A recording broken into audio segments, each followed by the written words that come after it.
हरे कृष्णा दोस्तों, राधे राधे। अश्वत्थामा की गलती को श्री कृष्ण ने था सुधारा, एक अभागिन माँ को मिला था सहारा। तो हो लंबी आयु बढ़ाए परिवार का मान, माँ रख रही है व्रत, तुम करो गुण का गुणगान। आप सभी माताओं बहनों को जितिया व्रत की ढेर सारी शुभकामनाएं। हर साल जितिया का व्रत माताएं अपने बच्चे की खुशहाली, सुख समृद्धि और उनकी लंबी आयु की कामना के लिए रखती है।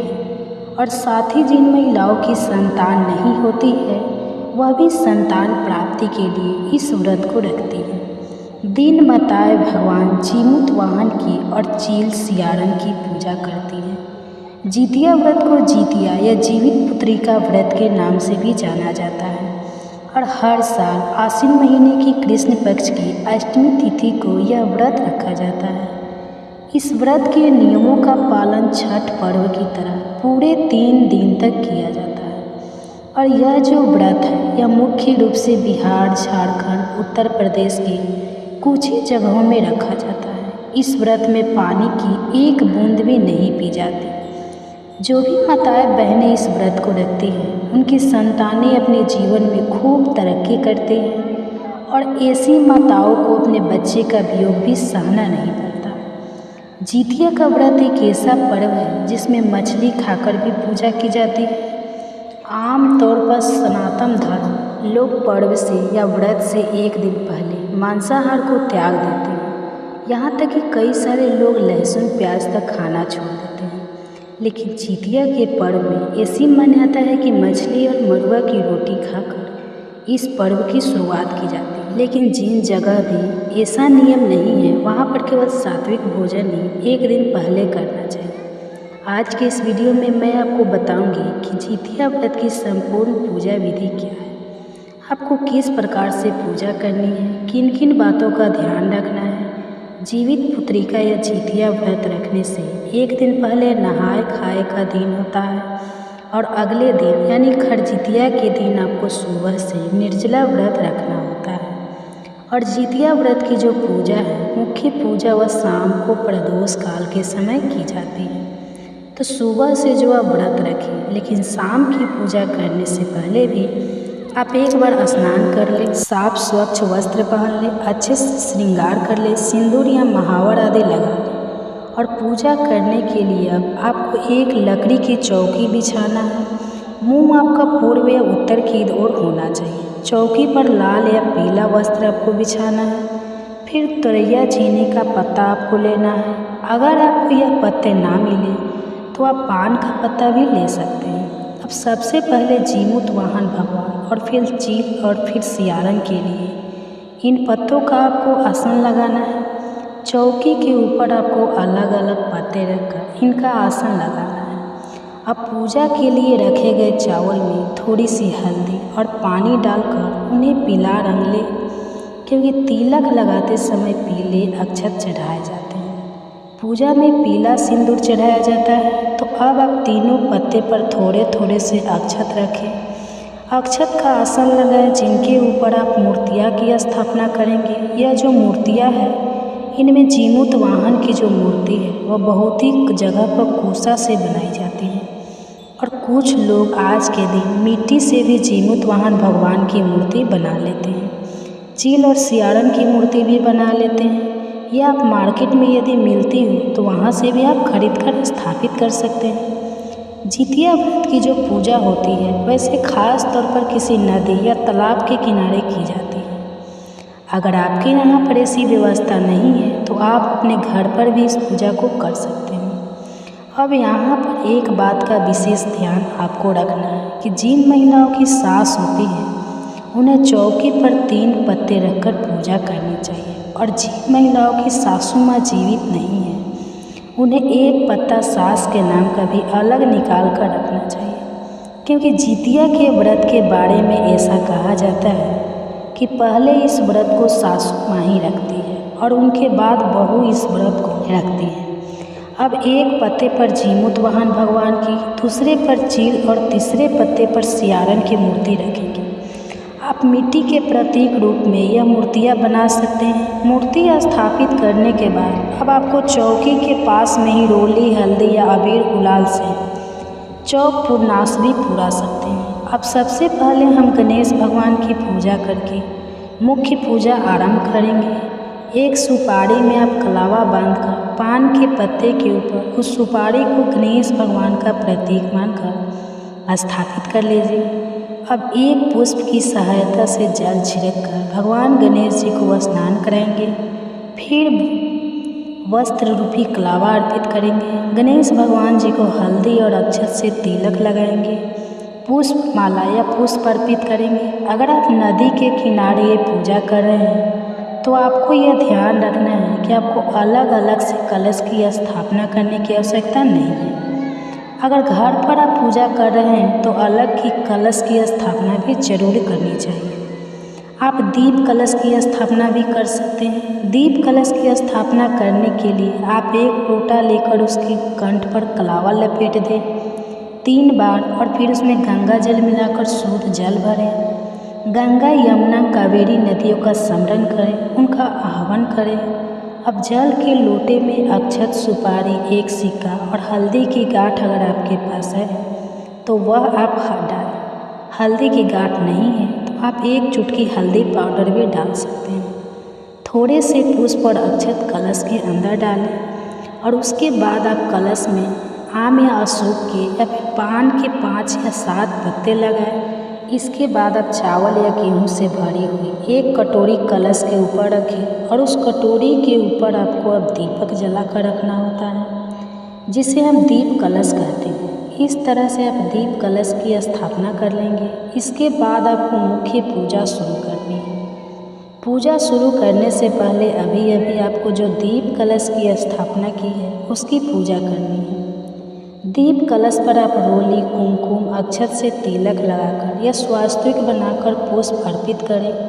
हाथ जोड़कर दीपक को प्रणाम करें, क्योंकि जो दीपक होते हैं वह हमारी समस्त पूजा के साक्षी हो। अब धूप जलाकर सभी भगवान को दिखाएं। जीमत वाहन भगवान, चील, सियारा और गणेश भगवान जी को धूप दीप दिखाएं। ध्यान रखें कि जो दीप कलश की स्थापना में आपने दीपक ऊपर जलाकर रखा है उसे आपको बार बार नहीं हटाना है। दीप दिखाने के लिए आप अलग से एक दिया और जलाकर रख सकते हैं और जब आप आरती करते हैं उस समय भी आपको यह दिया नहीं हटाना है। अलग से आप कपूर जलाकर या अलग से जो दिया आपने जलाकर रखा हुआ है उससे ही आपको आरती करनी होती है। इस व्रत में धागे का या फिर सोने या चांदी का जितिया का लॉकेट पहना जाता है और उसकी पूजा भी आपको इस दिन करनी होती है।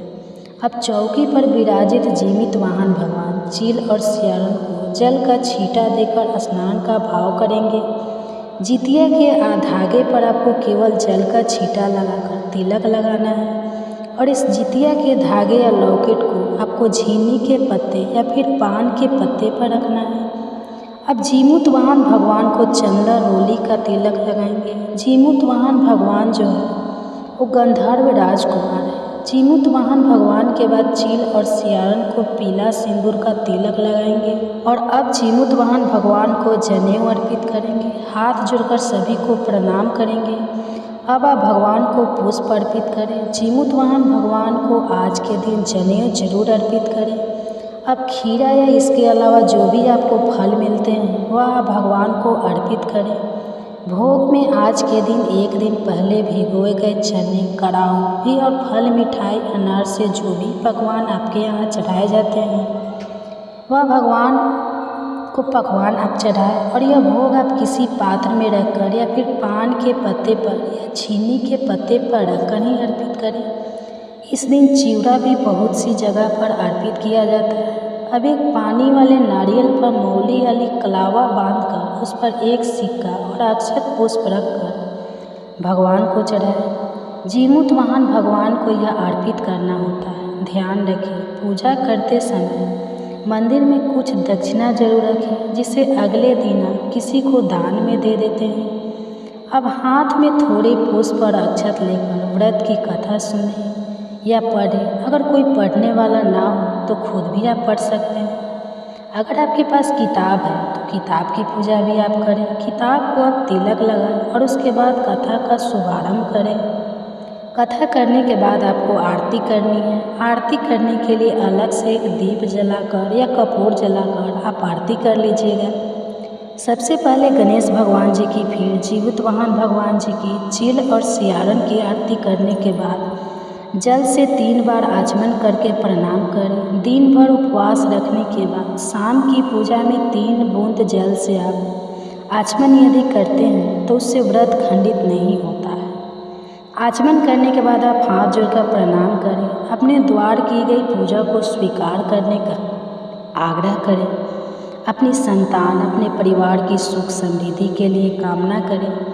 यदि संतानहीन है तो संतान प्राप्ति के लिए सच्चे मन से कामना करें। और फिर अपने आज के दिन जितिया के लॉकेट या जितिया के धागे की जो पूजा की है तो उसे क्या करते हैं कि बहुत से लोग तो शाम की पूजा करने के बाद ही अपने बच्चे के गले में पहना देते हैं।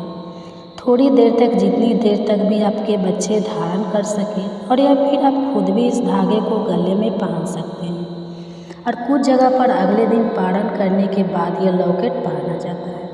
तो आपके यहाँ पर जो भी परंपरा हो, जो नियम हो, उसके अनुसार आप इस धागे को पहन सकते हैं।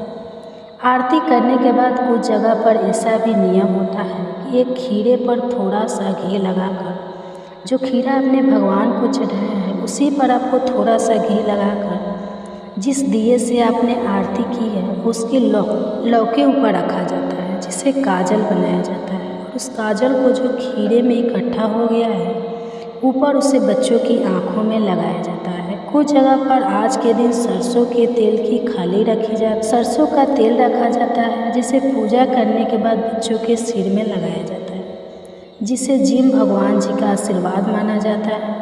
और इस व्रत में ब्राह्मण या ब्राह्मणी के लिए सीधी भी निकाला जाता है, जिसमें चावल और अक्षत रखे जाते हैं। इसके अलावा आप फल, मिठाई, दक्षिणा या जो भी आपके सामर्थ्य हैं वह भी आप सीधे में रखें। और बहुत सी जगह पर शाम की पूजा करने के बाद या बैना या सीधा दे दिया जाता है।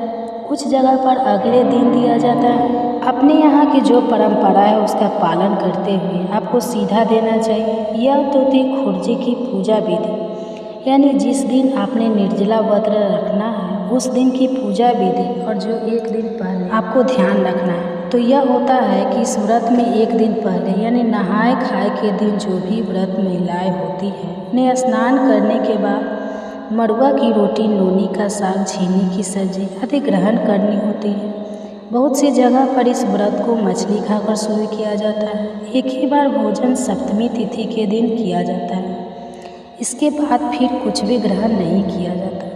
और व्रत पारण के दिन सुबह सूर्योदय होने के बाद यानी सूरज उगने के बाद आपको जल ग्रहण करना होता है। जो भी पकवान आपके यहाँ भोग में लगाए जाते हैं अपने अपने यहाँ की मान्यताओं के अनुसार आपको वो पकवान या जल या कच्चा दूध ग्रहण करके व्रत का पारण करना होता है। व्रत पारण कैसे किया जाता है इसकी अलग से वीडियो आपको मिल जाएगी। अगर आपको यह जानकारी अच्छी लगी हो तो वीडियो को लाइक करके ज़्यादा से ज़्यादा लोगों तक शेयर भी जरूर कीजिए। हरे कृष्णा दोस्तों, राधे राधे। दोस्तों, आप सभी का स्वागत करती हूँ मेरे अपने चैनल वंदना काव्य में। तो कैसे हैं आप सब, तो यह बताने के लिए कमेंट बॉक्स में जय माता दी हमेशा की तरह जरूर लिखिए। तो चलिए दोस्तों, आज हम इस वीडियो में जानेंगे जीवित पुत्री का व्रत मतलब जितिया व्रत से संबंधित बहुत सारी महत्वपूर्ण बातें जो कि जानना बेहद जरूरी है। और आप लोगों के कुछ महत्वपूर्ण प्रश्न हैं, क्योंकि जितिया के व्रत में ना छोटी छोटी गलतियों के लिए भी कहीं माफ़ी नहीं है। तो ध्यान रखिएगा, एक कॉपी लीजिएगा या पेज लीजिएगा और एक पेन लीजिएगा और लिख लीजिएगा कि आपके द्वारा किसी भी प्रकार की गलती ना हो, क्योंकि यह जो जितिया का व्रत है ना, जीव के लिए यह व्रत किया जाता है। तो कोशिश करें कि आपके द्वारा किसी भी प्रकार की गलती ना हो। तो चलिए वीडियो को शुरू करते हैं। सभी कुछ समझाकर बताऊंगी, समय निकालकर जरूर सुनिएगा। तो इसी के ऊपर आज का यह हमारा वीडियो है। तो आप लोग बने रहिए मेरे साथ मेरे चैनल पर। अगर आपको मेरा वीडियो पसंद आता है तो प्लीज़ आप मेरे चैनल को सब्सक्राइब कर दीजिएगा, बेल आइकन को प्रेस कर दीजिएगा, जिससे कि मेरे वीडियो के नए नोटिफिकेशन आप सभी के पास सबसे पहले पहुँचे। तो चलिए शुरू करते हैं और सभी महत्वपूर्ण बातें जान लेते हैं। तो सबसे पहले दोस्तों आपको बता दूँ, आश्विन माह जिसको कि कुंवारा का भी महीना हम कहते हैं, आश्विन माह के शुक्ल पक्ष की सप्तमी से यह व्रत शुरू हो जाता है। सप्तमी को नहाय खाया रहता है, अष्टमी के दिन हम व्रत करते हैं और नवमी के दिन हम पारण करते हैं। जितिया का पारण का शुभ मुहूर्त क्या है वह भी मैं आपको बता दूँगी, और पूजा का शुभ मुहूर्त क्या है वो भी आगे मैं वीडियो में आपको बता दूँगी। तो सबसे पहले आप लोगों को प्रश्न है कि व्रत कब रखनी है। कुछ लोग बोलते हैं कि 24 को रखा जाता है और कुछ लोग बोल रहे हैं कि 25 को रखा जाएगा।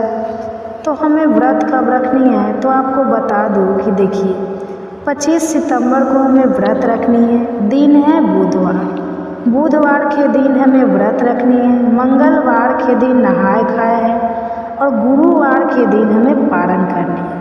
तो जिन लोगों को मान लीजिए कुछ प्रॉब्लम है, जैसे गुरुवार का व्रत और जितिया का पारण, जितिया का व्रत रखे ही थे, अगर व्रत आप लोग नहीं रख सकते हैं तो आप लोग गुरुवार का व्रत आप लोग छोड़ सकती हैं, केवल पूजा पाठ कर लीजिएगा, क्योंकि शरीर जो है ना होश में नहीं रहता। जितिया के पारण के दिन तो व्रत मत रखिएगा, आगे आपकी इच्छा है, नहीं तो तबीयत खराब हो जाए। तो 25 सितंबर दिन बुधवार को हमें व्रत रखनी है। नहाय खाए से लेकर पारण तक के संपूर्ण नियम विधि पहला वीडियो डाल चुकी हूँ। एक ही वीडियो में बार बार एक ही चीज़ बताऊंगी तो वीडियो बड़ा हो जाता है, तो पिछला वीडियो आप लोग ज़रूर देखिएगा, ठीक है। दूसरा आप लोगों का प्रश्न है कि उस दिन जैसे मैं पहला एक वीडियो डाली हूँ कि प्रीत पक्ष में हमें पीला सिंदूर नहीं लगानी चाहिए, तो आप लोगों का प्रश्न है कि जितिया के दिन तो हम लगाते हैं, तो क्या जितिया जो व्रत है ना, जीवित पुत्री का जो व्रत है प्रीत पक्ष में ही पड़ता है, तो हर व्रत को ऐसा नहीं किया जाता है। तो प्रीत पक्ष में नया व्रत कैसे उठाएंगे वो भी आप लोग उठा सकते हैं, क्योंकि यह हर साल प्रीत पक्ष में ही पड़ता है, तो आप लोग उठा सकते हैं। और व्रत बहुत अधिक मायने रखता है, तो व्रत के दिन हम पीला सिंदूर भी लगाएंगे। सिंदूरा से भी सिंदूर आप लोग लगा सकते हैं, सिनोरा से, या आप लोग पीला पूजा का सिंदूर या जो भी अपने घर का रखिए सिंदूर लगा लीजिएगा। और पैरों में महावर आप लोग पूछे कि हम लोग 3 लगाकर कथा वगैरह सुनते हैं, तो जी उस दिन हम पैरों में महावर भी लगाएंगे, मांग में सिंदूर भी भरेंगे और सभी कार्य हम करेंगे जितिया व्रत के दिन, ठीक है। इसका आप लोग चिंता मत कीजिएगा कि प्रीत पक्ष में है तो कैसे करें। अगला आप एक चीज़ और ध्यान रखिएगा, अगला नियम क्या है, जिनकी सास नहीं है वह व्रत के दिन सिंदूर नहीं लगाती। स्नान करने के बाद बाकी लोग स्नान करके सिंदूर लगा लेते हैं। अगर मान लीजिए आप गंगा स्नान के लिए गई है, गंगा जी में स्नान कर रहे हैं, सिर के ऊपर से वहाँ पर पूजा पाठ गंगा जी को करके आप मांग में सिंदूर लगा सकती हैं। लेकिन घर में अगर आप जितिया व्रत के दिन अगर आप लोग स्नान किए हैं तो आपको सिंदूर नहीं लगानी है। आपको सिंदूर कब लगानी है, जिनकी सास नहीं है वो ध्यान रखेंगे कब लगानी है, पारण के दिन। पारण के दिन जब सभी भोजन वगैरह बन जाता है, पूजा पाठ हम अपने जिनकी सास नहीं है सास के नाम से कर लेते हैं, उनको भोग प्रसाद चढ़ा देते हैं, उनको ठीक लेते हैं।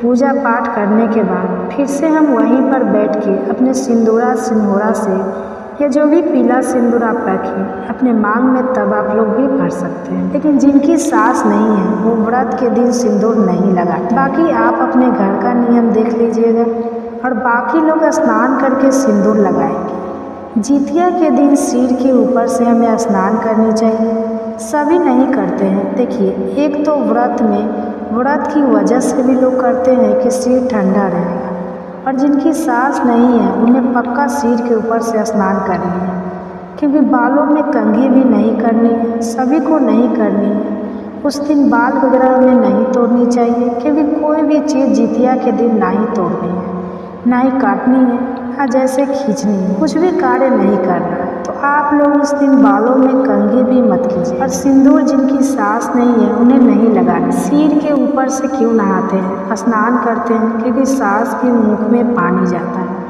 तो इसलिए आप लोग सिर के ऊपर से स्नान कीजिएगा। जो पानी टपके पोछा है गरामत वही पानी आपके सास के मुख में जाता है। तो ऐसा माना जाता है उसी से उनका तरन तारा होता है। तो इसलिए जिनको लड़की है वो भी जितिया का व्रत कर सकती है, जिनको लड़का है वो भी कर सकती है। क्योंकि लड़का नहीं है तो आपकी सास को मान लीजिए तरन तारा कौन करेगा, कौन पूजा पाठ करेगा, कौन चढ़ाएगा, तो इसलिए सभी को करनी चाहिए। बाकी जिनकी सास है अपने घर में पूछ लेंगे एक के लिए, तो किसी को भी उस कंघी नहीं करना है। बातों को ध्यान से समझते चलिए।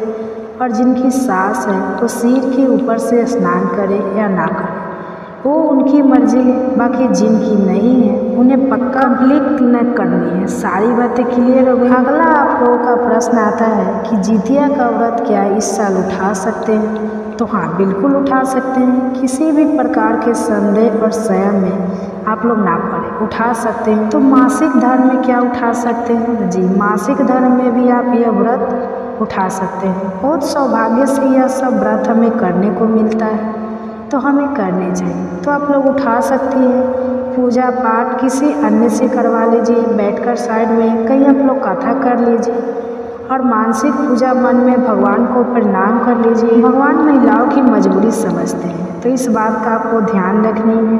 और आप लोग इस बार व्रत मत छोड़िएगा, उठा लीजिएगा। अगला प्रश्न आता है कि आप प्रेग्नेंट है तो क्या हम इस साल व्रत उठाना जरूरी है? तो जी नहीं। मान लीजिए किसी कारणवश अगर आप तबीयत खराब है या प्रेग्नेंट है तो प्रेगनेंसी में ये व्रत नहीं किया जाता है। जब बच्चा हो जाएगा तो अगले साल भी आप उठा सकती है, लेकिन कोशिश कीजिएगा कि जल्द से जल्द उठा लें। तबीयत खराब है तो इस साल पहली बार मत उठाइएगा। और जिनके बच्चे हैं और वो प्रेग्नेंट है, दूसरी बार 3 महिलाओं को क्या करनी है कि आप लोग फल और जल पे रहा जाता है तब तो रहिए। क्योंकि यह जो व्रत है ना, जैसे संतान के दीर्घायु के लिए व्रत किया जाता है, उत्तम स्वास्थ्य के लिए हमारे संतान के ऊपर किसी भी प्रकार का संकट ना आए, इसलिए हर माँ एक खरजितिया का व्रत करती है। तो अगर दूसरी बार आप प्रेग्नेंट हैं मान लीजिए, तो आप जो है इसमें निर्जला या व्रत 24 घंटे का है। बिल्कुल इसमें पानी जल ग्रहण और फल नहीं खाया जाता है। लेकिन मान लीजिए तबीयत खराब है तो जान है तो जहान है, तब आप अपने शारीरिक क्षमता के अनुसार अपना डिसीजन ले लीजिएगा कि आपको क्या करना है। बाकी मैं क्या कर सकती हूँ, ठीक है। अगर आप लोगों का प्रश्न है कि मतलब कुछ दिन पहले ही बच्चा हुआ है तभी ठीक नहीं रहता तो क्या इस साल उठाना जरूरी है? तो देखिए, बच्चा होने के बाद तो उठा लेनी चाहिए। लेकिन मान लीजिए आपका तबीयत बहुत ज़्यादा ख़राब है, मन नहीं हो रहा है, कमज़ोरी लग रहा है, क्योंकि आप बोली है कि तीज के बाद से मेरा तबीयत ख़राब हो गया तो अभी तक मैं ठीक नहीं हुई हूँ, तो ठीक है आप लोग छोड़ दीजिए। अगले साल आप लोग उठाइएगा। एक क्लियर हो गया। अगला नियम क्या है कि जितिया व्रत के दिन आपको दातुन नहीं करनी चाहिए। क्योंकि कुछ लोग दातुन करते हैं, ब्रश करते हैं, लेकिन इसमें तो नियम है कि हमें कुछ भी खार वगैरह नहीं तोड़नी चाहिए। तो आप लोग दातुन वगैरह ना तोड़ें, ना काटें। बस बहुत ज़्यादा प्रॉब्लम है, थूक वगैरह भी बहुत सारी बहनें को लगता है कि बार बार तो आप कुल्ला वगैरह कर सकते हैं। कुल्ला भी करने का नियम नहीं है, लेकिन मान लीजिए कुछ प्रॉब्लम है तो आप लोग कुल्ला वगैरह कर सकते हैं, उंगली से दांत वगैरह साफ कर सकते हैं। लेकिन इसमें दातुन वगैरह आपको नहीं करनी चाहिए। इस बात का आप लोग ध्यान रखिएगा, गलती से भी गलती मत कीजिएगा। सभी चीज़ें नोट कर लीजिएगा, व्रत के दिन पढ़ लीजिएगा। आपके द्वारा कोई गलती नहीं होगी, वरना मेरा वीडियो भी देख सकते हैं। तो टोटल आपकी इच्छा और मर्जी, ठीक है। ध्यान से बातों को समझते चलिए। अगला नियम क्या है, आप लोग पूछते हैं कि जैसे हमारी सास है तो चलो चील सियार को देना जरूरी है। तो देखिए, हर घर के नियम और परंपरा अलग है। सास रहते हुए भी चील और सियार को हम लोग देते हैं। और जी, कुछ ऐसे राज्य क्षेत्र हैं जहाँ सास रहती है तो बहू को सियार को भोजन नहीं देती, मतलब पूजा वगैरह नहीं चढ़ाती है, केवल सास ही चढ़ाती है। तो अगर आपके यहाँ अगर नियम है कि सास चढ़ाती है तो आप मत चढ़ाइएगा। जिनके नियम है कि सास के रहते हुए भी बहुत सारे लोग चील और सियार को भोजन देती है तो आप दे दीजिएगा। और जितिया व्रत में सास जैसे नया साड़ी ही पहनती है तो नया साड़ी क्या हम पहन सकते हैं? तो देखिए, प्रीत पक्ष में हम लोग तो नया साड़ी नहीं पहनते, जितिया में पहनते, क्योंकि वे व्रत जो है प्रीत पक्ष में पड़ता है। तो हम लोग नया साड़ी पहनकर जितिया का पूजा नहीं करते। और जो भी साड़ी पहनते हैं, जैसे ये भी साड़ी पहनी, धुली हुई साड़ी ही पहनते हैं, कोड़ा नहीं पहनते। लेकिन आपके यहाँ अगर नियम है कि कोड़ा साड़ी से, न्यू साड़ी से ही जितिया का व्रत किया जाता है, तो आप लोग खुशी मन से कीजिएगा, कोई दिक्कत नहीं है।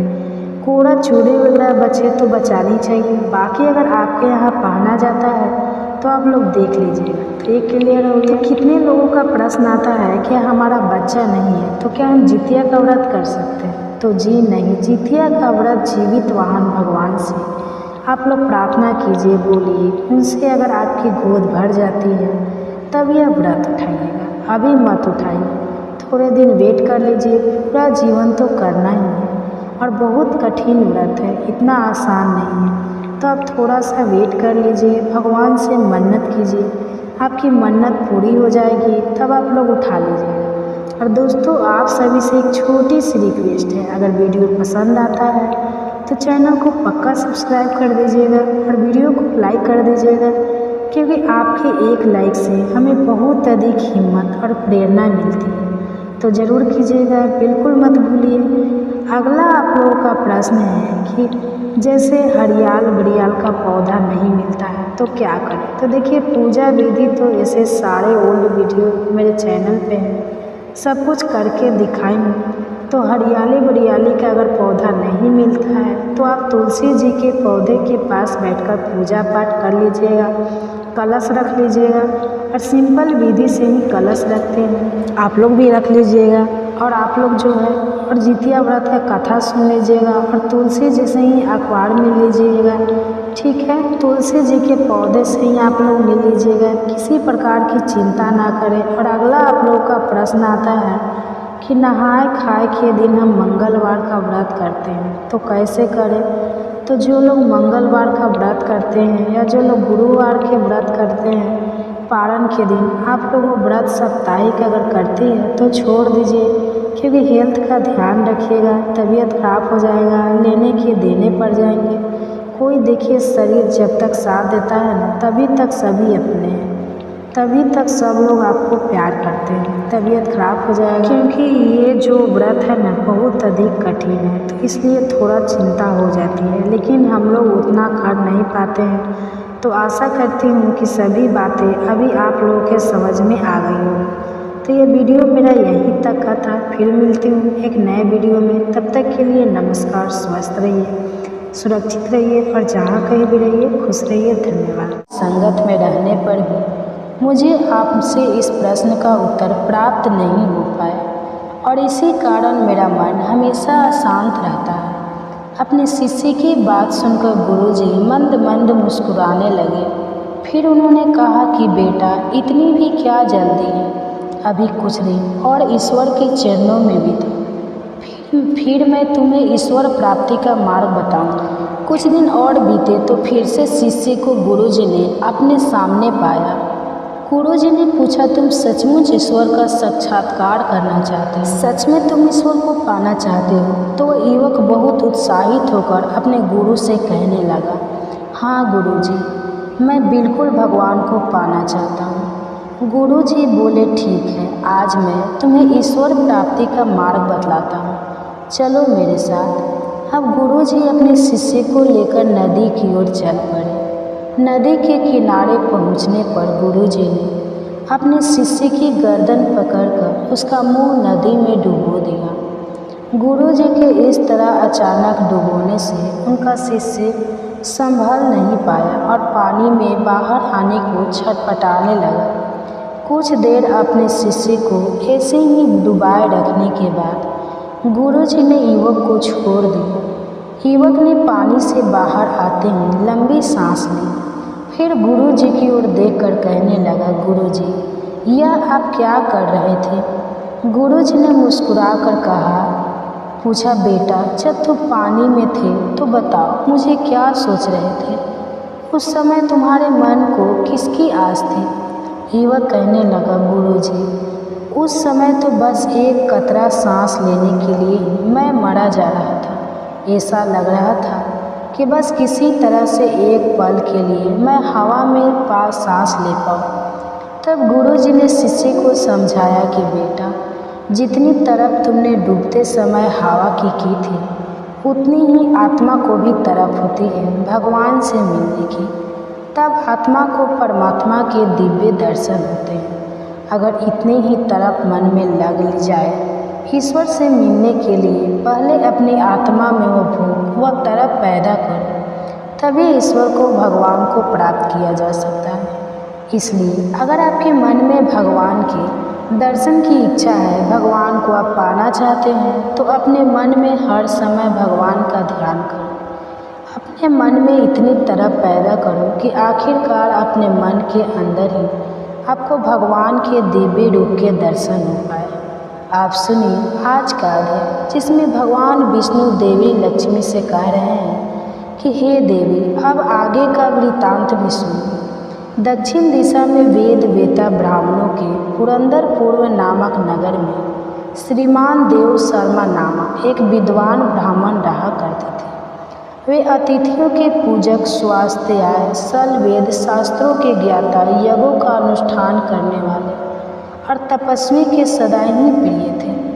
उन्होंने उत्तम द्रव्य के द्वारा अग्नि में हवन करके बहुत लंबे समय तक देवताओं को तृप्त किया, लेकिन उस धर्मात्मा ब्राह्मण को कभी सदा रहने वाली शांति मिली ही नहीं। वे परम कल्याण में तत्व का ज्ञान प्राप्त करने की इच्छा से हर दिन प्रचुर सामग्रियों के द्वारा सत्य संकल्प वाले तपस्वी की सेवा करने लगे। इस प्रकार शुभ आचरण करते करते उन्हें बहुत लंबा समय बीत गया।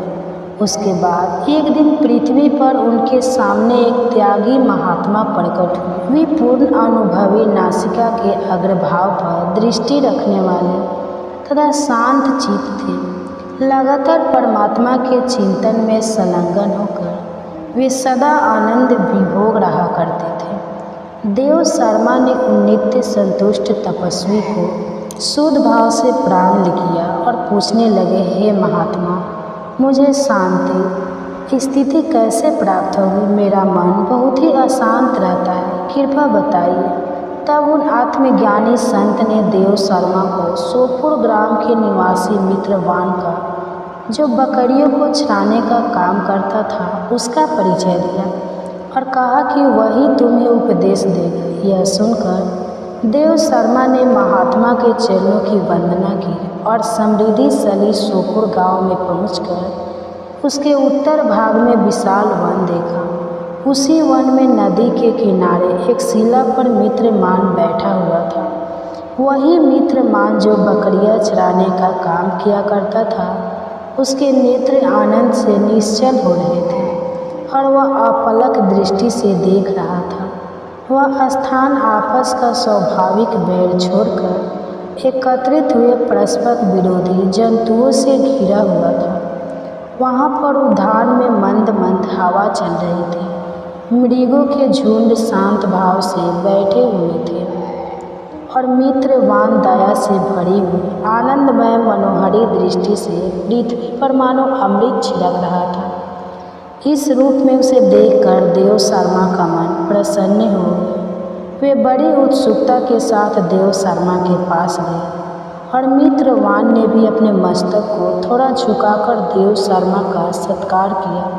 इसके बाद विद्वान देव शर्मा अन्य चित्र से मित्रवान के पास गए और जब उसके ध्यान का समय समाप्त हो गया, उस समय उन्होंने अपने मन की बात मित्रवान से पूछी कि महाभाग्य करना चाहता हूँ, मेरे इस मनोरथ की पूर्ति के लिए मुझे किसी ऐसे उपाय का उपदेश कीजिए जिसके द्वारा सिद्धि प्राप्त हो चुकी है। देव शर्मा की बात सुनकर मित्रवान ने कुछ समय तक विचार किया।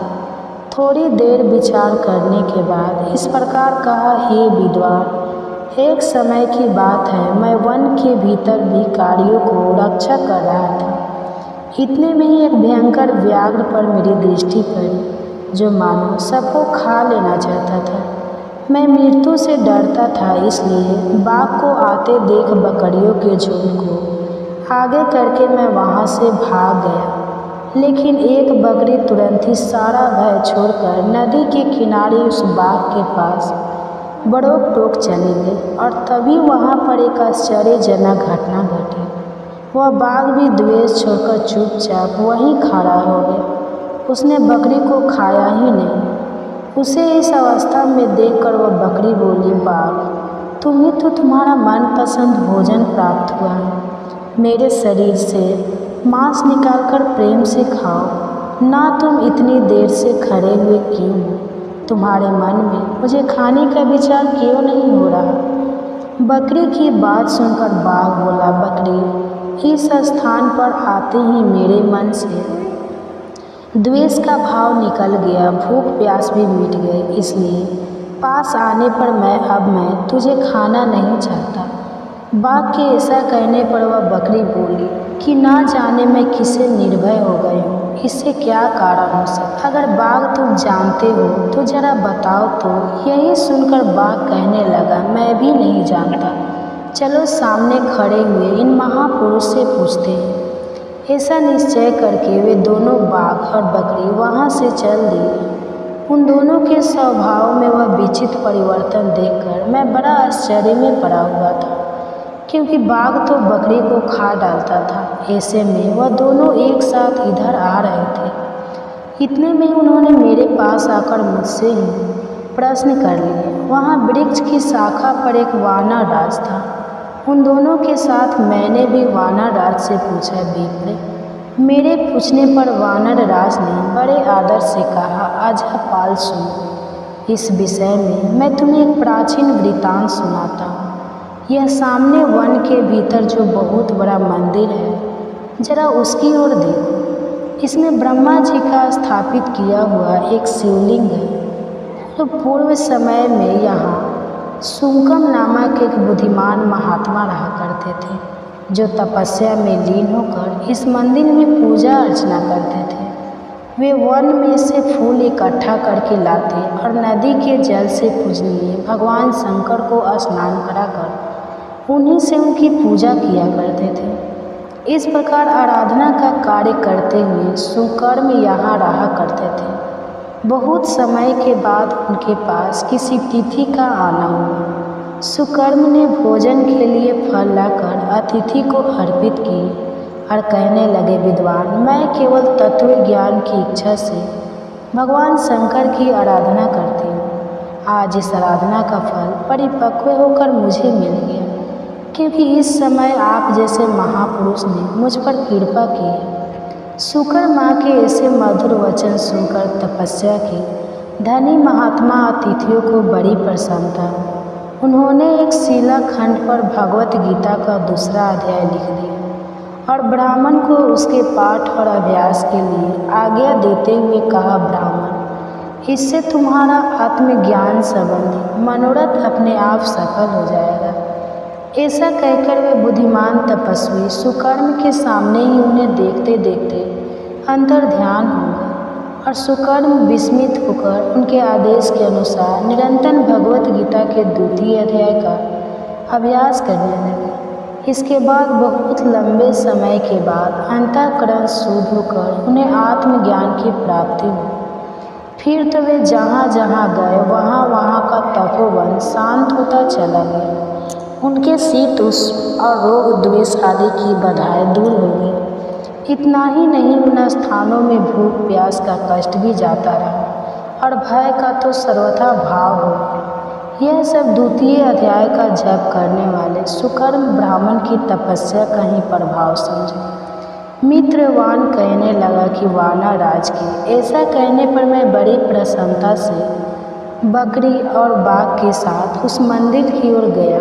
वहाँ जाकर शिलाखंड पर लिखे हुए गीता के द्वितीय अध्याय को मैंने देखा और पढ़ा। उसी की आवृत्ति करने से मैंने तपस्या का पार पा लिया। इसलिए भद्र पुरुष, तुम भी सदा द्वितीय अध्याय की ही आवृत्ति किया करो। इसे बार बार पढ़ा करो। ऐसा करने पर मुक्ति तुमसे दूर नहीं रहेगी। श्री भगवान कहने लगे, हे प्रिय मित्र, वन के प्रकार आदेश देने पर देव शर्मा ने उनका पूजन किया और फिर उसे प्रणाम करके पुरंदपुर की राह ली। वहाँ किसी देवालय में पुरुषोत्तम नानक से द्वितीय अध्याय को पढ़ा। उनसे उपदेश पाकर सूर अंतःकरण वाले देव शर्मा प्रतिदिन बड़ी श्रद्धा के साथ अब द्वितीय अध्याय का पाठ करने लगे। तब उन्होंने प्रशंसा के योग्य परम पद को प्राप्त कर लिया।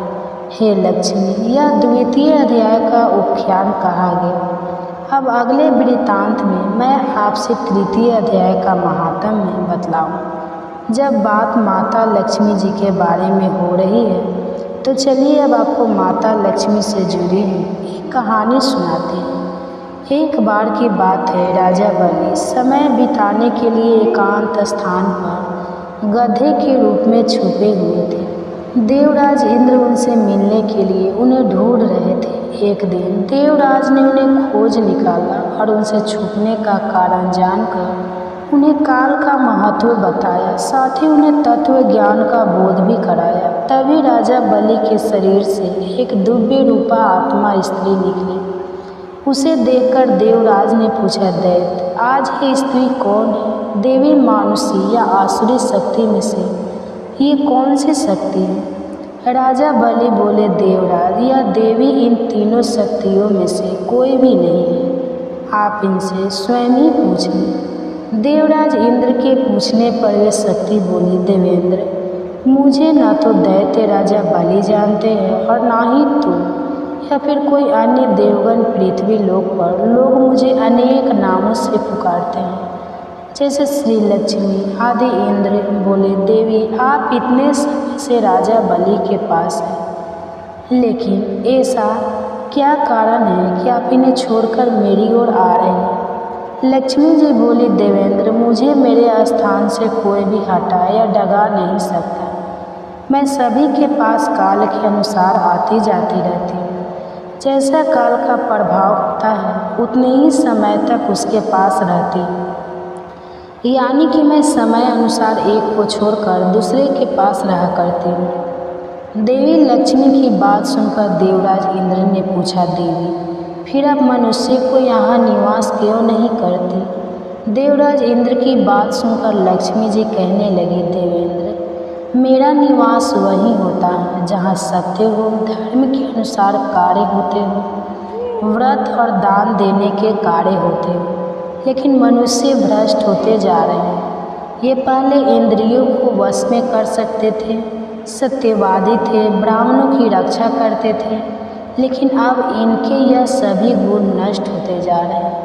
ये तप उपवास नहीं करते, यज्ञ हवन दान आदि से इनका कोई संबंध ही नहीं बचा। पहले यह रोगी स्त्रियों, वृद्धों, दुर्बल की रक्षा करते थे, गुरुजनों का आदर करते थे, लोगों को क्षमा देते थे, लेकिन अब अहंकार, मोह, लोभ, क्रोध, आलस्य, अविवेक, काम आदि ने इनके शरीर में जगह बना ली। यह लोग पशु तो पाल लेते हैं, लेकिन वह चारा नहीं खिलाते, उनका पूरा दूध निकाल लेते हैं और पशुओं के बच्चे भूख से चिल्लाते हुए मर जाते हैं। यह अपने बच्चों का लालन पालन करना भूलते जा रहे हैं। इनमें आपसी भाईचारा समाप्त हो गया है। लूट खसोली, बेभिचार, कलह, स्त्रियों की पतिव्रता नष्ट करना ही अब इनका धर्म हो गया है। सूर्योदय के बाद तक सोने के कारण स्नान ध्यान से ये विमुख होते जा रहे हैं, इसलिए मेरा मन इनसे उचट गया है। देवताओं का मन अब धर्म में आसक्त हो रहा है, इसलिए अब मैं इन्हें छोड़कर देवताओं के पास निवास करूँगा। मेरे साथ श्रद्धा, आशा, क्षमा, जया, शांति, संतति, दृष्टि और बीजो ये आठों देवियाँ भी निवास करेंगी। देवेंद्र, अब आपको ज्ञात हो गया होगा कि मैंने इन्हें क्यों छोड़ा है, साथ ही आपको इनके अवगुणों का भी ज्ञान हो गया होगा। तब देवराज इंद्र ने लक्ष्मी जी को प्रणाम किया और उन्हें आदर सहित स्वर्ग ले गए। तो हरे कृष्णा, आज की कथा में बस इतना ही। इसके आगे का वृत्तांत आप सभी अगले अध्याय में जरूर सुनें। अगर यह कथा अच्छी लगी हो तो वीडियो को शेयर करना मत भूलिएगा। धन्यवाद। अब देखिए, जिस पर प्रभु की कृपा हो जाए, जिस पर ठाकुर जी प्रसन्न हो जाए, फिर तो वह चाहे कोई भी हो, उस पर तो ठाकुर जी को कृपा करनी ही होती है। जब मन में ठान लेते हैं कि यह मेरा भक्त है और मुझे इसको सही मार्ग पर लाना है, तो वह अपने भक्तों को सुधारने के लिए कुछ भी कर सकते हैं। तो आज की यह कथा सुनाने से पहले आप सभी से मेरा विनम्र अनुरोध है कि आज की इस वीडियो को आप ज़्यादा से ज़्यादा लोगों तक शेयर ज़रूर कीजिएगा और ऐसे ही लोगों को शेयर कीजिएगा जो कि धार्मिक कथाएं सुनना पसंद करते हैं। ठाकुर जी के एक भक्त थे घाटम जी। अब श्री घाटम जी जो थे वह कोई ऐसा वैसे नहीं थे, बल्कि बचपन से ही चोर थे, यानी कि उनके पैदा होते ही उन्हें चोरी करने के संस्कार दिए गए थे। चोरी करना, डाका डालना, लूटपाट करना यह घाटम जी का खानदानी व्यवसाय था, यानी कि घाटम जी के दादा परदादा सब कोई चोर डकैत थे। जाने माने चोर डकैत किसी को नहीं छोड़ते थे, चाहे कोई भी उनके रास्ते में आ जाए। उन्होंने कभी 1 रुपए की चीज़ तक बाजार से नहीं खरीदी। जितना भी सामान उनके घर पर था वह सब लूटपाट कर था। यहाँ तक कि उनके घर में कभी खाना तक नहीं बना, कभी भोजन नहीं बना। क्यों? क्योंकि वो भोजन तक दूसरों के घर से चुरा कर खाया करते थे। तो ऐसा पेशा था घाटम जी का। अब एक बार घाटम जी किसी वन में किसी को लूटने की तलाश में घूम रहे थे। सुबह से दोपहर हो गए, उन्हें आज कोई मिला नहीं जिसे वो लूट सकते। भटकते भटकते उन्हें भूख प्यास भी लगने लगी। अब आपके मन में एक प्रश्न भी उठ रहा होगा कि आखिरकार एक चोर को इतना सम्मान देकर क्यों पुकारा जा रहा है और वो ठाकुर जी का इतना प्रिय भक्त क्यों था। तो देखिए, वो जो घाटम जी थे वह एक वन में घूम रहे थे। सोच रहे थे कि दिन भर से भूखा प्यासा हूँ, आज तो कोई ऐसा व्यक्ति भी नहीं आया जिसके पास भोजन हो। कुछ भोजन पा लिया जाता तो मेरा पेट भर जाता। अब भटकते भटकते वह घने जंगल में पहुँच गए। उन्होंने देखा कि किसी वृक्ष के नीचे आंसू बहाते हुए कोई संत महाराज बैठे हुए हैं। वह संत भगवान के ध्यान में मग्न थे, आंखें बंद थी और भगवान का मन ही मन दर्शन कर रहे थे। तो जब इस तरह के दर्शन कोई सच्चे मन से करता है तो अनायास उनकी आंखों से आंसू बहने लगते हैं। प्रेम के आंसू होते हैं, भक्ति के आंसू होते हैं। तो वह संत महाराज भी भगवान के ध्यान में मग्न थे। कहते हैं ना कि संतों के दर्शन से पाप तत्काल ही नष्ट हो जाते हैं। तीर्थों का लोभ बहुत समय बाद मिलता है, लेकिन अगर किसी संत के दर्शन हो जाए तो उनके दर्शन का जो पुण्य है वो उसी क्षण मिल जाता है। घाटम जी ने उस संत महाराज को देखा तो उनके पास गए। उनके हृदय में बड़ा आनंद उमड़ पड़ा। थोड़ी देर पहले तक तो वो सोच रहे थे कि चलकर इन्हीं संत महाराज को लूटा जाए, लेकिन अचानक ही उनका मन परिवर्तन हो गया। तब उन्होंने सोचा चलो थोड़ी देर इन संत महाराज के पास चलकर बैठा जाए। कहा तो घाटम जी कभी किसी को नमस्कार तक नहीं करते थे। अब उनका मन यह हुआ कि वह उन संत महाराज को झुककर प्रणाम करें और फिर उन्होंने सिर झुकाकर संत महाराज को प्रणाम भी किया। अपने इतने बड़े जीवन में उन्होंने पहली बार किसी को प्रणाम किया था। अब जब उन संत ने देखा कि कोई उन्हें प्रणाम कर रहा है तो संत महाराज को भी बड़ा आनंद हुआ। सोचने लगे कि इस जीव पर, इस मनुष्य पर ठाकुर जी की कृपा हुई है। अब घाटम जी सोचने लगे कि ऐसा कौन सा सुख है जिससे बिना किसी भोजन सामग्री और व्यवस्था के भी इनके आंसू प्रभावित हो रहे हैं। घाटम जी को लगा कि उनके पास कोई महान सुख है, तभी तो उनका चेहरा इतना खिला हुआ है, इतने प्रसन्न हैं और मारे खुशी के उनके आंसू बह रहे हैं। घाटम जी अपने ही बारे में सोच रहे थे। घाटम जी को इतना विचार मग्न देकर संत महाराज कहने लगे कि बैठ जाओ, जल्दी तो नहीं है तुम्हें जाने की। घाटम जी ने कहा नहीं, जल्दी नहीं है। ऐसा कहकर वह संत महाराज के पास में बैठ गए। महात्मा जी कहने लगे कि देखो बेटा, यह जीवन बड़ा कीमती है। इस जीवन को सदैव भगवान के चरणों में, ठाकुर जी के चरणों में लगाए रखना चाहिए। कभी कोई गलत काम नहीं करना चाहिए। अब थोड़ी देर इधर उधर की बातें होती रही, कुशल मंगल पूछी गई। इसके बाद संत महाराज जी ने घाटम जी से उनके काम काज के बारे में पूछा, जैसा कि अक्सर लोग एक दूसरे से पूछ लिया करते हैं। घाटम जी ने बताया कि महाराज, मैं तो चोरी करता हूँ, डाका डालता हूँ, लूटपाट करता हूँ। महात्मा जी ने सोचा शायद ये उपहास कर रहा है। उन्होंने फिर से पूछा तो वह कहने लगा, महाराज, मैं बिल्कुल सत्य कह रहा हूँ। मेरा तो खानदानी पेशा है लूटपाट करना। हमारे घर में कभी कोई चीज़ खरीदी नहीं जाती, बल्कि चोरी करके लाई जाती है। महात्मा जी ने सुना तो कहने लगे कि अरे भाई, ये तो बड़ा निंदनीय काम है। दूसरों का धन चुराने से, उन्हें दुख देने से इस लोक और परलोक में सब कुछ नष्ट हो जाता है। तुम्हारे ऊपर भगवान की कृपा हुई है, ठाकुर जी की कृपा हुई है कि तुम्हें आज मेरे दर्शन मिले हैं, मेरा संग तुम्हें प्राप्त हुआ है। अब तुम मेरे सामने एक नियम लो कि आज के बाद तुम कभी चोरी नहीं करोगे। तो घाटम जी ने हाथ जोड़कर कहा, महाराज, यह तो बिल्कुल नहीं हो सकता। अरे इसी से तो हमारी रोजी रोटी चलती है, मेरा परिवार का पेट भरता है। बचपन से तो हमारे पुरखों ने चोरी करना हमें सिखाया है। जब हमने थोड़ा थोड़ा चलना ही सीखा था कि तभी से हमें चोरी करने की आदतें सिखाई गई। अब आप मुझसे कह रहे हैं कि मेरी बचपन की जो आदतें हैं, जो हमारा पेशा है, जो हमारा पुश्तैनी काम है, मैं वह छोड़ दूँ। मेरे बड़ों ने तो मुझे यह नियम दिया है कि मैं कभी यह चोरी का धंधा ना छोड़ूं। आप में तो मुझे बस विशेष श्रद्धा हो रही है, इसलिए मेरा मन आपकी तरफ खींचा चला जा रहा है। संत जी, आप चाहे मुझे कोई भी उपदेश दे दीजिए, बस मुझसे चोरी करना छोड़ने के लिए मत करना। अगर मैं आपको वचन दे दूंगा तो आजीवन वही करूंगा जो कि आप कहेंगे। तो संत महाराज कहने लगे कि अगर तुम चोरी करना नहीं छोड़ सकते तो ठीक है, तो तुम्हें फिर मेरी 4 बात माननी पड़ेगी। मानना चाहते हो तो मानो।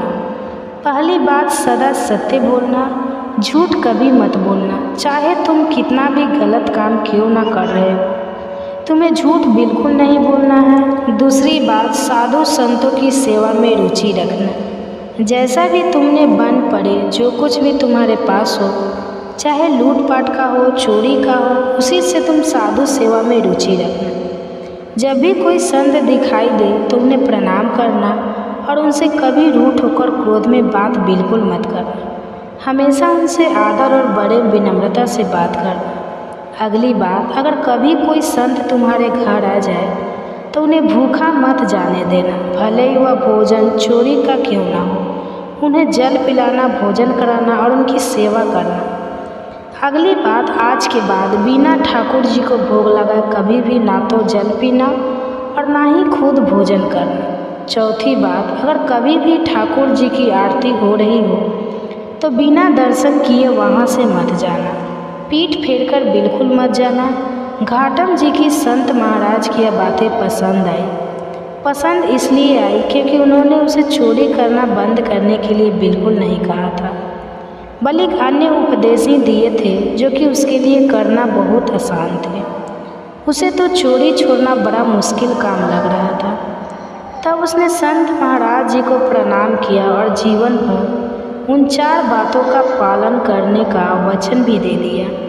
इसके बाद घाटम जी संत महाराज को प्रणाम करके अपने घर आ गए। अब घाटम जी लूटपाट करके धन लाते, उस धन से साधु सेवा करते, उसके बाद जो बच जाता उससे अपने परिवार को पालते। एक दिन साधु संतों की एक मंडली उनके घर आई तो उन्होंने उठकर तुरंत ही उन संतों को दंडवत प्रणाम किया, क्योंकि उन साधु संत महाराज ने कहा जो था, और उसके बाद सभी को बैठने के लिए सुंदर आसन भी दिए। अब उन्होंने देखा कि घर में इन साधु संतों को देने के लिए कुछ तो भोजन है नहीं, कहाँ से ला कर दूँ। तो घाटम जी ने बाजार जाकर दुकानदारों से थोड़ा उधार मांगने का प्रयास, लेकिन दुकानदार तो उन्हें अच्छे से जानते थे। दुकानदारों ने साफ मना कर दिया। उस समय गेहूं की फसल की कटाई चल रही थी। खेतों में गेहूं के ढेर लगे हुए थे और जो किसान लोग थे वो थार कर अपने घर पर सो रहे थे। तो घाटम जी ने क्या किया कि एक बड़ी सी चादर लेकर पहुंच गए खेत में और जल्दी से गेहूं भर कर ले आए। फिर गेहूं पीस कर उन्होंने संतों के भोजन की व्यवस्था की। घाटम जी बड़े तंदुरुस्त थे, चलने के कारण खेत में उनके पैरों के निशान बन गए। अब साधु संत जनों को भोजन कराते समय घाटम जी सोच रहे थे कि अब तो वह पक्का फंसे, क्योंकि जब वह किसान जाएंगे तो पैरों के निशान खेत में उन्हें दिखाई दे देंगे। उन्हें सारी बात समझ में आ जाएगी कि यह तो घाटम के पैरों के निशान हैं। अब जैसे जैसे वो संत जन भोजन ग्रहण कर रहे थे, वैसे ही बड़ी धूल भरी आंधी चली और बारिश हो गई। अब चमत्कार देखिए, घाटम जी के पैरों के निशान जो थे वह खेत में छोड़ आए थे। खेत में जो निशान पड़ गए थे वह बारिश होने के कारण सबके सब मिट गए। अब तो यह बात देखकर घाटम जी को ये विश्वास हो गया कि साधु संतों की सेवा कभी उन्हें फंसने नहीं देगी, चाहे वह कितनी भी बड़ी चोरी क्यों ना कर ले, कितना भी बड़ा डाका क्यों ना डाल ले। यह बात जानकर उनके हृदय में बड़ा आनंद हुआ। साधु संतों के प्रति सेवा की जो उनके मन में श्रद्धा थी वह और बढ़ गई। अब एक बार की बात है, कोई उत्सव हो रहा था तो घाटम जी सोचने लगे कि गुरुदेव के पास चलते हैं, लेकिन गुरुदेव के पास खाली हाथ जो तो जाऊंगा नहीं, क्या लेकर जाऊं। उन्हें लगा कि उत्सव है तो गुरुदेव के पास कुछ तो सेवा पहुंच चाहिए। उनके पास तो एक भी पैसा नहीं था। अब उन्होंने सोचा कि चलो सेवा ही तो करनी है, और गुरुदेव ने चोरी करने से मना भी नहीं किया है। उन्होंने तो कहा है सेवा करो, चाहे चोरी करो, डाका डालो। तो अब घाटम जी सोचने लगे कि चलो आज रात में चोरी की जाए और जो कुछ भी मिलेगा उसे सुबह गुरुदेव को अर्पण कर देंगे। अब घाटम जी ने एक सिपाही का वेश बनाया और महाराज के अस्तंबल में घुस गए। अस्तंबल में खटपट की आवाज़ होने पर पहरेदार ने आवाज़ लगाई कि अरे भाई कौन हो। अब गुरुदेव ने घाटम जी को एक बात बोली थी कि तुम कभी झूठ मत बोलना, चाहे कितनी भी मुश्किल में फंसे हो, सच बोलो। चोरी कर रहे हो, डाका डाल रहे हो, कितना भी गलत काम क्यों ना कर रहे हो, उस समय भी तुम्हें सच बोलना है। पकड़े जाने के डर से या कहीं से भागने के डर से भी कभी झूठ मत बोलना। गुरुदेव की आज्ञा तो मान्य थी, क्योंकि गुरुदेव को घाटम जी ने वचन जो दे रखा था। तो गुरुदेव के सत्य बोलने की आज्ञा मानते हुए घाटम जी ने वहीं से आवाज़ लगाई कि अरे भाई मैं चोर हूँ, मैं चोर हूँ। पहरेदार ने सोचा कि अगर चोर होगा तो थोड़ी बोलेगा कि मैं चोर हूँ। पहरेदार को लगा यह तो कोई राजा का खास आदमी है, तभी तो यह हास परिहास में बिना डारी कर रहा है कि मैं चोर हूँ। अब सिपाही के वेश में घाटम जी ने राजा के अस्तंबल में जो घोड़े बंधे हुए थे उन घोड़ों में से एक बढ़िया घोड़ा लिया और उस पर सवार होकर वहाँ से चल दिए। उनकी वेशभूषा को देखकर पहरेदार ने पहले की तरह उन्हें बिल्कुल नहीं रोका।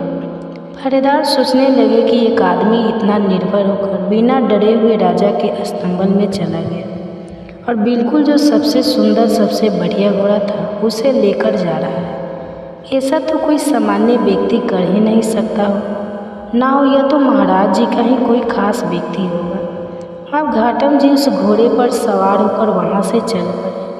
वहाँ से निकले तो सोचा कि चलो इस घोड़े को ही कहीं भेज देंगे, जो पैसे मिलेंगे उन्हीं से गुरु जी की सेवा कर लेंगे, उन्हीं को गुरु जी की सेवा में अर्पण कर देंगे। घोड़े के साथ वो चलते जा रहे थे कि रास्ते में सुबह सुबह का समय था। ठाकुर जी की आरती हो रही थी। अब उन्होंने सोचा कि गुरु जी की यह भी तो आज्ञा है कि अगर कहीं आरती हो रही हो तो दर्शन जरूर करना, ऐसी जगह में पीठ फेरकर कभी मत जाना। तो उन्होंने घोड़े को वहीं एक पेड़ के में बांध दिया और आरती के दर्शन करने के लिए मंदिर के अंदर चले गए। उधर पहरेदार ने जब सोचा कि राजा को कोई आदमी होता तो सबको तो सूचना मिली होती। अब उन्हें समझ में आया कि वास्तव में वह तो चोर ही था, सच बोल रहा था और हमने उसे धोखे में आकर उसे जाने दिया। अब राजा के जो सैनिक थे वह चोर और घोड़े का पीछा करने लगे और उसी जगह पर आ गए जहाँ पेड़ से घोड़ा बांधकर घाटम जी अंदर आरती के दर्शन करने गए थे। सिपाहियों ने इधर उधर नजरें घुमाई तो घाटम जी तो उसे कहीं नजर नहीं आए, भले घोड़ा जरूर नजर आया। घोड़ा वहीं था, कद काठी वहीं थी, लेकिन यह बड़ा आश्चर्य था कि उसका रंग बदल गया था। काले रंग का घोड़ा जो था वह अब सफ़ेद रंग का हो गया था। सिपाही वहीं पेड़ के नीचे खड़े हो गए कि घोड़े तो यही हैं, पर यह तो काला था, यह सफ़ेद कैसे हो गया।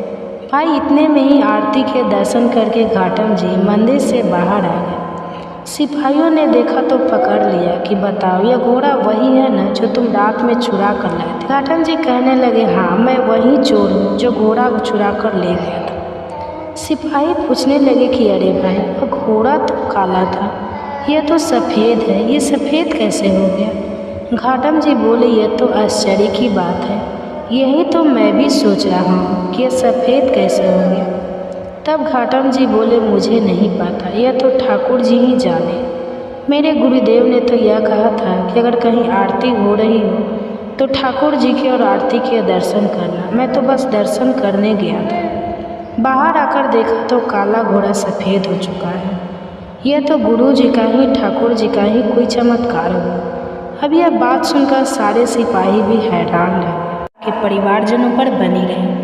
आज से आप हमारे इस चैनल पर हर दिन नियम से आश्विन मास मातम की कथाएं सुनेंगे, जिसके लिए आप सभी से अनुरोध है कि आप अध्याय 1 से लेकर अंतिम अध्याय तक हर कथा को जरूर सुनिएगा, क्योंकि अक्सर लोग शुरू के कुछ अध्याय तो सुनते हैं लेकिन बाद में कथा सुनना बंद कर देते हैं। इसके लिए आप हमारे चैनल को सब्सक्राइब करके बेल आइकन ज़रूर प्रेस कर लीजिएगा, ताकि सुबह अपलोड होने वाली वीडियो का आपको सही समय पर नोटिफिकेशन मिल सके। आज का अध्याय शुरू करने से पहले आज आपको एक कथा सुनाते हैं जो हमारे पाप कर्मों से संबंधित है। आखिरकार हमारे पाप कहाँ कहाँ जाते हैं, इस संदर्भ में एक कथा है। इसी संदर्भ में एक बार एक ऋषि ने सोचा कि अपने अपने पाप धोने के लिए सभी लोग गंगा जी में जाते हैं। ऐसे में सारे पाप तो गंगा जी में ही सम जाते हैं और इस तरह तो गंगा जी भी पापी हो जाएगी।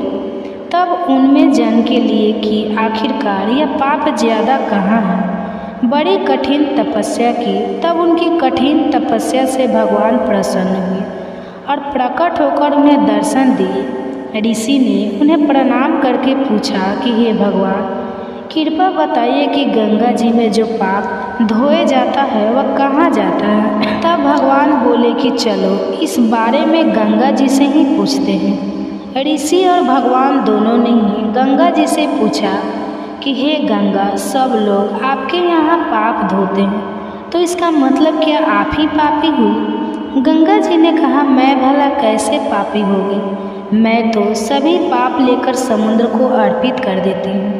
इसके बाद ऋषि और भगवान समुद्र के पास गए और उनसे पूछा, हे सागर, गंगा सभी पाप आपको अर्पित कर देती है, तो फिर क्या आप पापी हो गए। समुद्र ने कहा कि मैं पापी भला कैसे हुआ, मैं तो सभी पाप को पाप बनाकर बादल बना देता हूँ।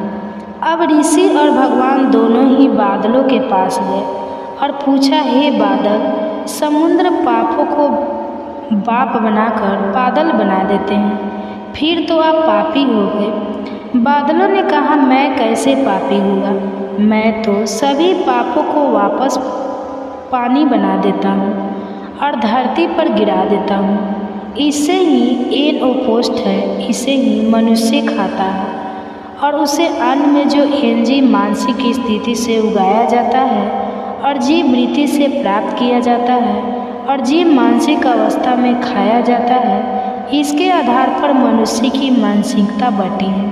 यही कारण है कि कहा जाता है, जैसा खाए अन्न वैसा होए मन। तो जो व्यक्ति के अन्न प्राप्त किया जाता है और जो मनुष्य मानसिक अवस्था में खाया जाता है, यानी कि क्रोधित अवस्था में, संतुष्ट अवस्था में खुश होकर जो अवस्था में भी अन्न खाया जाता है, वैसे ही विचार मनुष्य के बन जाते हैं। ऐसे में हमेशा भोजन शांत रहकर ग्रहण करना चाहिए और धन भी परिश्रम का होना चाहिए। वह धन तभी दूसरों को दुख कर, दूसरों को संकट कर कमाया हुआ नहीं होना चाहिए। जब पांडव और कौरव महाभारत को युद्ध को चले, तब राजा धृतराष्ट्र ने कहा कि मैं भी युद्ध देखने चलूं। तब श्री व्यास देव जी कहने लगे, राजन, नेत्र के बिना क्या देखोगे। तब राजा ने कहा, प्रभु जी देखूंगा नहीं तो